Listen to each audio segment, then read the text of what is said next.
Она што е забележително на последните протести во Скопје е малото присуство на полицијата. Од Министерството за внатрешни работи велат дека полицијата будно ја следи состојбата со сите своји расположливи капацитети. Протестите последниве денови оној во организација на тврдокорни и од граѓанското движење за Обединета Македонија не се со однапред обезбедена дозвола од МВР, но оттаму велат дека дозвола не била ниту потребна. Министерството за внатрешни работи го поддржува правото на сите граѓани и посебни групи да протестираат на демократски начин, да се собираат и да го изразат своето незадоволство. Согласно Законот за јавни собири, организаторот на собирот е должен да обезбеди мирно одржување. Во спротивно, МВР е должно да го спречи одржувањето на таков протест. Според хиерархиската поставеност во Министерството, одговорноста за чување на редот и мирот ја има Бирото за јавна безбедност, на чие чело е Митко Чавков. Врз основа на информации од терен или врз основа на барање од организаторот, Бирото издава наредба до Центарот за полициски услуги за преземање на потребните мерки.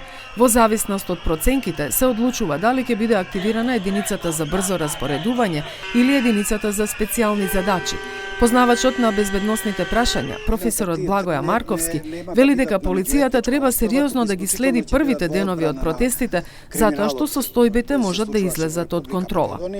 Опаметена, многу сериозно приоѓа кон проблемите на безбедноста што се однесува до граѓаните и тие нема да прифатат да бидат во одбрана или во сенка на оној криминал кој што се случуваше.